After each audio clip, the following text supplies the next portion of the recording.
عمران خان کو 14 سال اور بشریٰ بی بی کو 7 سال کی سزا سنا دی گئی۔ یہ عدالتی نظام کے اوپر ایک بہت بڑا سوالیہ نشان اس سے لگ گیا ہے کہ یہ جو 190 ملین پاؤنڈ کا جو کیس تھا وہ صحیح تھا یا غلط، یہ اپنی جگہ ایک بحث ہے، لیکن یہ بھی دیکھا جائے کہ یہ 190 ملین پاؤنڈ کے جو کیس ہے اس میں جو ملک ریاض ہیں وہ ہیں اصل جنہوں نے یہ سارا کام کیا، اور فیسیلیٹیٹر ہیں عمران خان، تو ساری رقم ان کی ہے، ان کی ایڈجسٹ ہوئی، تو ان کو کسی نے نہیں بلایا، کسی نے جرأت نہیں کی کہ ان کو کوئی بلائے۔ دنیا جہان کے سال ڈیڑھ ہو گیا اس کی تحقیق ہوتے ہوئے، تفتیش ہوتے ہوئے، لیکن ان کو کوئی نام بلانے پہ آمادہ نہیں ہے۔ ٹی وی پہ آپ ان کے خلاف نہیں بول سکتے، کسی بھی نازیبا یا ان کے مخالف جو بات ہے وہ نہیں کر سکتے، وہ آپ کی ایڈٹ ہو جاتی ہے۔ اگر کبھی کوئی نام لے بھی لے تو وہ بزنس ٹائکون ہی ان کو آپ کہہ سکتے ہیں، آپ ان کا نام نہیں لے سکتے۔ تو دوسری طرف یہ ہے کہ وہ دبئی میں فیتے کاٹ رہے ہیں اور بزنس اپنا دوبارہ سے چمکا رہے ہیں، ان کو تو کوئی کسی طرح کی ان کے ماتھے پہ بل تک نہیں آنے دیا گیا۔ تو ایک فارمر جو پرائم منسٹر ہے، آپ اس کو سزا دے دیتے ہیں اور وہ بھی اتنی لمبی چوڑی۔ تو حالانکہ وہ یہ کہتے ہیں کہ اگر عمران خان نے کابینہ سے منظوری لی تھی، سب نے سگنیچر کیے تھے اس کے اوپر، اور پھر یہ رقم آئی تھی کہ عمران خان نے بھی انہیں کہا تھا کہ یہ ٹھیک ہے، اس میں تھوڑا سہج پیچ ہے، لیکن اصل بات یہ ہے کہ رقم اتنی بڑی رقم آج تک پاکستان ریکور نہیں کر سکا، تو ہم اس رقم کو اگر اجازت دے دیں آنے کی تو یہ پاکستان کا بھلا ہو جائے گا اس میں۔ تو یہ اب کیا اس کا علاج کیا جائے کہ دبئی سے کتنے ہی بندے جو ہیں وہ لائے گئے ہیں، ملزم کے طور پر پکڑ کے لائے گئے ہیں، دبئی کی حکومت نے پکڑ کے دیے ہیں اور پاکستان کے حوالے کیے ہیں، جس طرح سے راشد حسین ہے، جس طرح سے عزیر بلوچ ہے۔ تو یہ بھی پکڑے جا سکتے ہیں ملک ریاض صاحب، لیکن کوئی ان پہ ہاتھ ڈالنے کو تیار نہیں ہے، کیونکہ انہوں نے سب کے منہ بھرے ہوئے ہیں، چاہے ہماری جو ملک کی عدلیہ ہو یا سیاست ہو یا صحافت ہو، ہر میدان میں انہوں نے جو اہم لوگ ہیں وہاں ان کو انہوں نے ذاتی فائدے پہنچائے ہوئے ہیں، اور اداروں کو بھی فائدے انہوں نے پہنچائے ہوئے ہیں۔ تو یہ اس طرح کے پھر جب ٹرائل ہوگا تو کس طرح اس کو کوئی سچ مانے گا۔ القادر کیس میں جو so called freedom of speech ہے، اس کا کہتے ہیں کہ جنازہ نکالا گیا ہے، کہ فریڈم آف میڈیا کا جنازہ نکالا گیا ہے، فریڈم آف جسٹس کا جنازہ نکالا گیا ہے، کہ یہ جو ناصر رانا صاحب ہیں، ناصر جاوید رانا صاحب جو جج ہیں، جنہوں نے اکاؤنٹیبلٹی کورٹ کے جنہوں نے فیصلہ سنایا، عمران خان کی سزا سنائی، ان کے بارے میں یہ بتایا جا رہا ہے کہ 2002 میں انہوں نے کوئی بڑے آنریبل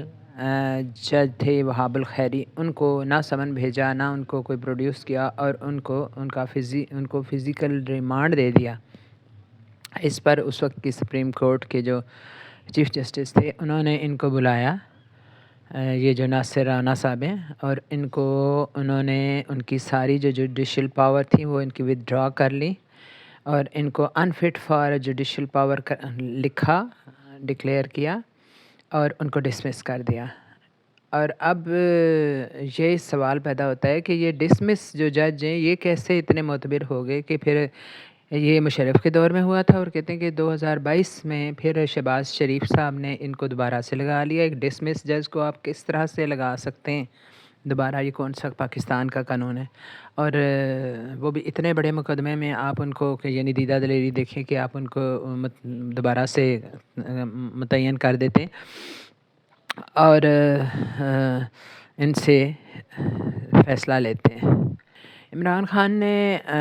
ٹویٹ میں جو اسلام آباد ہائی کورٹ ہے اس پہ بھی عدم اعتماد کا اظہار کیا ہے۔ تو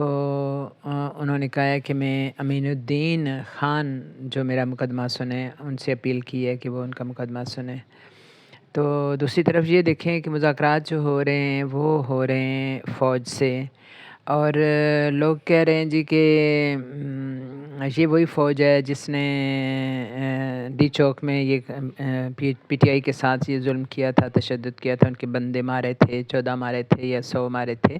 لیکن مارے تھے، یہ اس سے کوئی انکار نہیں کرتا، اور نہتے لوگوں کو مارا گیا تھا۔ تو وہ یہ کہتے ہیں کہ ایسی فوج سے آپ مذاکرات کیوں کر رہے ہیں اگر آپ کو یقین ہے کہ آپ اتنی پاپولر جماعت ہے؟ بات یہ ہوتی ہے کہ یہ دنیا ہے، اور دنیا میں آپ اکیلے، یعنی وہ کیا کہتے ہیں، اکیلا چنا کیا بھاڑ پھونکے گا، جھونکے گا۔ تو اسی طرح سے ایک اکیلا انسان کوئی بھی بڑا مقصد حاصل نہیں کر سکتا۔ اور پھر اصل بات یہ ہے کہ میں بھی فالو کرتی رہی ہوں بہت زیادہ خبروں کو، یہ جو حملہ ہوا ہے یہ اور ابھی بات کھلے گی، تو کہ یہ جو آپریشن ہوا تھا یہ فوج نے نہیں کرایا تھا، یہ کوئی بیچ میں کوئی یہ جو ایف سی ہیں، رینجر ہیں، کوئی اس طرح کے لوگوں نے کرایا، کیونکہ اس کے بارے میں بولتے بھی رہے ہیں یہ شہباز حکومت کے کرندے، یہ تارڑ جو ہے اور وہ محسن صاحب، اور یہ یعنی ایک بات نہیں ہے، یعنی یہ شواہد بھی ہیں کہ جس وقت یہ ڈی چوک کی طرف آ رہے تھے اس کے پی ٹی آئی کے جیالے، تو اس وقت ان کو ایک طرح سے ویلکم کیا۔ یعنی ایسا کیسے ہو سکتا ہے کہ ایک فوج جو ہے وہ ان کو وہ کرنا چاہ رہی ہے، وہ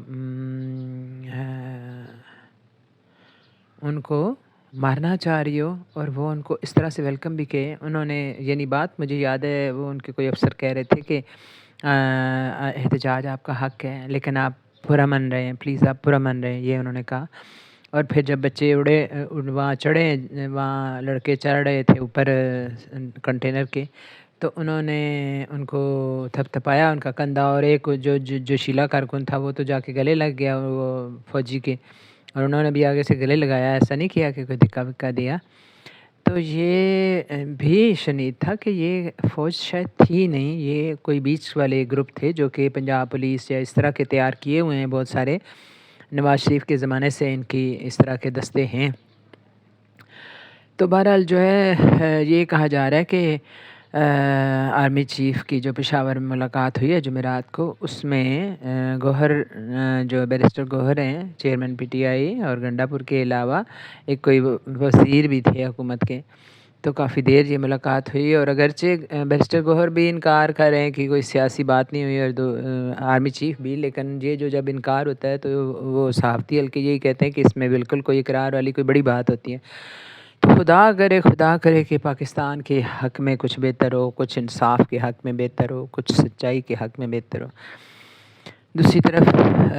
میں اس کو بھی سن رہی تھی، کیا نام ہے، وجاہت